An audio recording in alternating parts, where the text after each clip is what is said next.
नमस्कार, स्वागत है आपका विंध्य भारत में। मैं आपके साथ साक्षी गुप्ता। आइए बढ़ते। आप कृष्ण के वंशज हैं और धर्म की रक्षा के लिए अधर्मियों का नाश करना ही आपका काम है। मध्य प्रदेश के मुख्यमंत्री मोहन यादव ने पटना में आगे जो कहा वह और भी अहम है। सीएम मोहन यादव ने कहा, भगवान कृष्ण ने कंस वध किया लेकिन राजा नहीं बने। मोहन यादव ने एक खास बात भी कही जो काफी गौर करने लायक है और बड़ा सियासी संदेश भी देती है। उन्होंने कहा, प्रधानमंत्री मोदी की वजह से उन्हें मध्य प्रदेश का मुख्यमंत्री बनने का मौका मिला है। राजनीति के जानकारों की दृष्टि में मुख्यमंत्री मोहन यादव के ऐसे वक्तव्यों के गहरे सियासी मायने हैं जो लालू यादव और उनके परिवार की राजनीति को चिंता में डालने वाली है। मध्य प्रदेश के मुख्यमंत्री ने उपस्थित जनसमूह को गीता के बारे में कई बातें बताते हुए कहा, शिक्षा के क्षेत्र में हमारा समाज जागृत है। इसका उदाहरण 5000 साल पुराना है।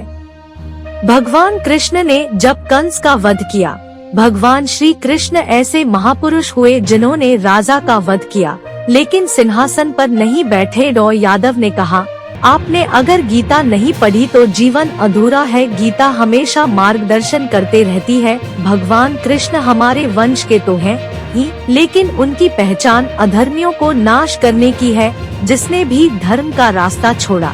भगवान श्री कृष्ण धर्म की स्थापना के लिए कदम आगे बढ़ाए। साफ है कि मोहन यादव ने बिना नाम लिए ही एक और लालू यादव एंड फैमिली को अपने निशाने पर रखा और दूसरी ओर राजद के ऐसे नेताओं को भी आड़े हाथों लिया जो आए दिन सनातन धर्म, अयोध्या राम मंदिर एवं प्रभु श्री राम के बारे में अनाप शनाप बातें कहते रहते हैं। इसके आगे मोहन यादव ने यह भी कहा कि लोकतंत्र को जिंदा रखने में हमारे समाज की अहम भूमिका है। यादव समाज के लोग गाय पालकर भी अपना जीवन चलाते हैं। पीएम मोदी के कारण मुझे सीएम बनने का मौका मिला। चाय बेचकर मोदी जी पीएम बने, देश में विकास हो रहा है, विदेशों में भारत का डंका बज रहा है। मध्य प्रदेश में भगवान राम कृष्ण की जीवनी को स्कूलों में पाठ्यक्रम में शामिल कराया हूँ। राजनीति के जानकारों कहते हैं कि मध्य प्रदेश के मुख्यमंत्री मोहन यादव ने लोकसभा चुनावों से पहले बीजेपी की ओर से बहुत बड़ा राजनीतिक संदेश देने की कोशिश की है। यादव समुदाय को कृष्ण का वंशज बताते हुए धर्म का साथ देने वालों का साथ देने का आह्वान किया। इसके साथ ही यदुवंशियों को जागरूक करने के साथ ही पीएम मोदी के उनके जीवन में योगदान को भी श्रेय दिया और कैसे एक आम कार्यकर्ता को सत्ता के शीर्ष पर बिठा दिया, इसका उदाहरण देकर परिवारवाद पर भी अप्रोक्ष रूप से अपनी बात सामने रख दी। मोहन यादव ने परिवारवाद की राजनीति के बहाने लालू पर निशाना साधते हुए कहा कि बीजेपी ही एक ऐसी पार्टी है जो कब किस कार्यकर्ता को पीएम और सीएम बना दे यह पता नहीं। दूसरे दल में पहले ये देखा जाएगा कि किस वंश के हैं और किस परिवार के हैं।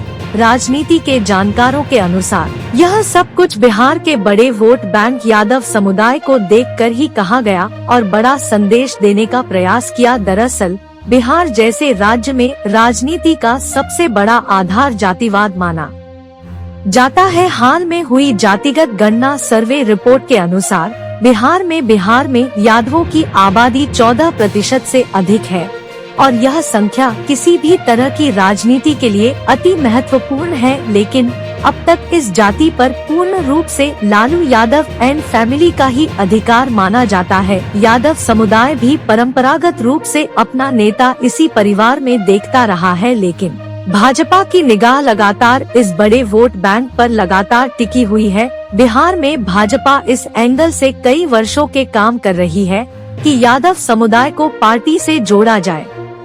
इसी क्रम में बीजेपी में यादव नेताओं को समय पर आगे किया जाता रहा है। पार्टी नंदकिशोर यादव और नित्यानंद राय को प्रदेश अध्यक्ष भी बना चुकी है। कभी लालू यादव के हनुमान कहे जाने वाले रामकृपाल यादव को भी भाजपा अपने साथ जोड़ चुकी है।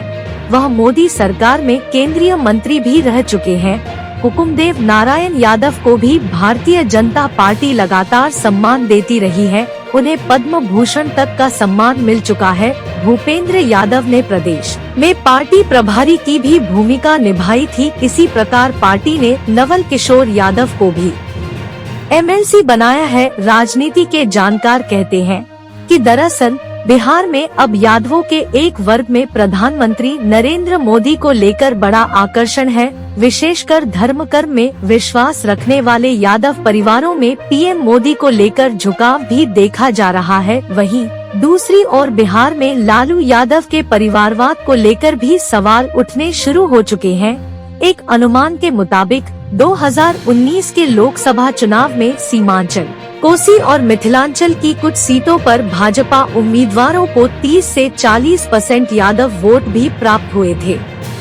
सबसे बड़ी बात ये है कि जिन सीटों पर यादवों का वोट बीजेपी को मिलने की बात कही जाती है, वहां मुस्लिमों की ज्यादा आबादी है। ऐसे में राजनीति के जानकार कहते हैं कि भाजपा का मोहन दाव इस आधार को आगामी 2024 लोकसभा चुनाव में बनाए और बचाए रखने का है। CM मोहन यादव इतने भर ही नहीं रुके। पटना में श्री कृष्ण चेतना मंच के बैनर तले आयोजित कार्यक्रम में डॉ मोहन यादव ने अपनी बात आगे बढ़ाई तो बिहार के पिछड़ेपन के लिए भी अप्रत्यक्ष रूप से लालू नीतीश को जिम्मेदार ठहरा दिया। उन्होंने कहा, दुर्भाग्य के साथ कहना पड़ रहा है कि बिहार वहीं थमा हुआ है, जबकि इसमें काफी गुंजाइश है। बिहार में कमी है तो लीडरशिप की समाज में कोई कमी नहीं है, लेकिन नेतृत्व क्षमता की कमी के कारण और अवसरपरस्ती के कारण से बिहार पिछड़ा है। बिहार को बीमारू राज्य से बाहर नहीं निकलने की बात कहते हुए मोहन यादव बिहार में बीजेपी सरकार बनाने का आह्वान कर गए। वे यह भी कह गए कि आने वाले समय में बिहार निश्चित तौर पर आगे बढ़ेगा और PM मोदी की अगुवाई में दोनों राज्यों के लोग मिलेंगे। जाहिर है उन्होंने बिहार के लोगों को मध्य प्रदेश में कामकाज करने का आह्वान कर एक भावुक रिश्ता भी बनाने की कोशिश की और खुद को बिहार का हितैषी बताया। राजनीति के जानकार कहते हैं कि बीजेपी नेतृत्व ने शायद बहुत सोच समझकर मध्य प्रदेश की सत्ता मोहन यादव जैसे नेता के हाथों में सौंपने का फैसला किया। मोहन यादव ने अपना काम भी बखूबी किया और यदुवंशियों को विशेष संदेश दे दिया। वहीं भाजपा ने भी यह संकेत दे दिया है कि पार्टी और संघ की विचारधारा में पलेबढ़े यादव नेता के दम पर वह बिहार को सियासी तौर पर साधने की कवायद में जुट गई है और मोहन यादव अपने पहले दौरे में काफी सधे हुए खिलाड़ी के तौर पर